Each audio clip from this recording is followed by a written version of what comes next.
How that stuff's going to stick to rubber, we're going to find out.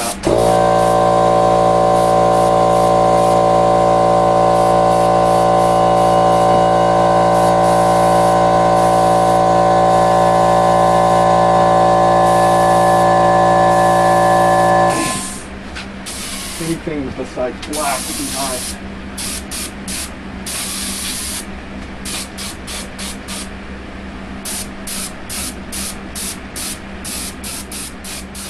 Hey guys, Nutnfancy, thanks for tuning in. You know, sometimes I just got to break away from TNP and do my own projects, i.e. work on guns, knives, and stuff. So I apologize if my video production slows down. And it's funny, while I'm doing that, like I was down here working, I was like, dude, I gotta make a video of what I'm doing tonight. There might be some people that are interested in this. And some of you guys are saying, what is he doing? Is he like reviewing spray paint? No, not really. Some of you guys may have figured it out already. I'm actually coating a firearm tonight, and what you saw at the beginning of the video is me shooting an AccuPod. It's an attachment that goes on the buttstock of a gun, so you can actually create a 3-point stance in conjunction with your bipod. But this is a gun. This is a Model 700 300 Winchester Mag police model, and I am putting a finish on this gun called DuraCoat. And some of you guys might be very familiar with DuraCoat. I'm learning about it. This will be the first time I've ever used it. It's in conjunction with some friends that I'm doing this project. And we got the DuraCoat kit, and let me show you what I'm talking about. Here it is right there. It is paint, basically, but it's actually more than that. It's kind of an epoxy paint that's mixed in 2 parts. This is the color we chose. It's called Stone. Really cool desert color. And then you mix that 12 parts of this with 1 part of this. This is the hardener. Actually, that's a reducer. God, I'm confused. I can't see through the viewfinder. There we go. That's the hardener. And you'll do 1 part of hardener, 12 parts of color, all kinds of cool colors. If you go to just look up DuraCoat on, actually their website's here. I think it's LauerWeaponry.com. I might put that in the annotations. Lots of great colors, lots of camouflage stencil kits as well. This right here is the reducer, and you'll need that if your airbrush is unable to shoot the thickness that comes out in the bottle. Now, like I said, we got the kit, so it included kind of a cheesy airbrush. It's one from Harbor Freight, but it worked tonight. It came with the mask you saw, the gloves, these 3 items. I think it came with the reducer. I might have had to buy that separately. And then the Airbrush Propellant.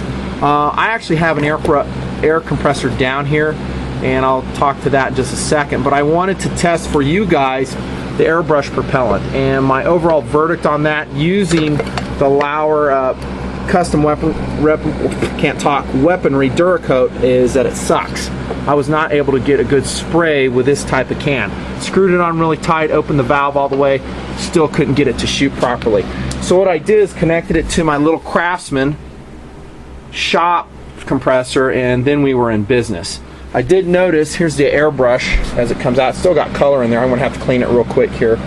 But this little hose right here kept popping off, so you had to hold on to that. I'll figure out a way to attach that and keep that attached solidly. But as you could see at the beginning of the video, with that compressor, man, we were in business. Was able to coat this scope. This is a Bushnell 3200 tactical scope, I think 5x15 power. It is smooth anodized aluminum, and anything that is not roughed up, I recommend that you put a kind of a rough surface on it. Tonight, that took a long time actually. I had to sand this with 400 grit automotive sandpaper and then tape off the dial portions, the numerals that I want to have after the coating process is done. I went ahead and sanded those quick detach worn rings as well. And that's your longest job, or your most time-consuming job you're going to have, is the prep work on this. And this scope took a lot. It's a no-bake finish, guys. I know some of you guys, are you going to bake it in the oven? Lauer Weaponry says not necessary. Just let it air dry. It should be able to be reassembled within 12 hours. It'll continue to cure over a matter of weeks, at which time it can undergo some really hard use. You may see this gun in some future Nutnfancy videos, by the way. Stay tuned. Here's the floor plate. That was sanded. That's just an aluminum floor plate. It's not the heavy-duty military one. And the Butler Creek caps as well. Now, the gun itself, the barrel and the receiver don't have to be sanded if they're parkerized. If it's a polished blue, again, I recommend roughing the finish up. And by the way, DuraCoat comes with some really good instructions, and I'm not going to go in depth. I'll just tell you some lessons learned here. Follow your instructions from DuraCoat and you'll be squared away. There's a Picatinny rail there, PRI variety, and what we did is just degreased it really good, actually twice, washed it, let it air dry, and then we shot it. I think I had a little spot of oil on the barrel and it was beating up. I think I overshot it though, so. Same with the stock, just degreased it, cleaned it really well since it's already a matte finished HS Precision stock. It really took that DuraCoat really well. So here we are, air drying the DuraCoat. This is my first job at it. Overall, I will say it's a pretty easy process. By the way, you can see I built some hangers. I just screwed some eyelets into the top of the rafters there, used some coat hangers and create a hanging system right in front of my ventilation to shoot with, and that worked out really nice. You don't want to lay this stuff on your workbench here because you're just going to roll it over and screw your finish up. Sorry the lighting's so bad, it's really hard to get the perfect angle on all this stuff. There's the bolt, by the way. It's an extended Badger Ordnance bolt. Nice. I'm really happy with this color, the sand color. Didn't go with a camo pattern right off. I might in the future with future projects, and my buddies and I will try that too.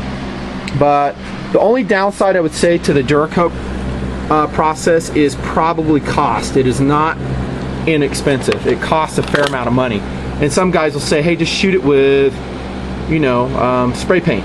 And I'm all for that too. And you can see Bucket Nuster's guns, he's done that just with spray paint, and it wears surprisingly well. And that Krylon ultra flat spray paint, and you can see I have some, there's a cap of a can right there, works pretty good. However, it's not going to be as durable, maybe not as professional and as good looking as this, and it just depends what you want. I know a lot of guys over in Afghanistan, Iraq, you know, screw it. They get their spray paint can, they hang it just like I am, and they shoot their guns, and off to war they go. Okay, that's the project. You'll see this gun put together eventually, probably in some vid. If I can get the owner to let me use it out there, I'm sure I can. Thanks for tuning in. This is Nutnfancy with a quick review, initial review. I'll let you know how it goes, of a DuraCoat firearm finish from Lauer Weaponry. I'm sure I forgot stuff, I always do. See ya.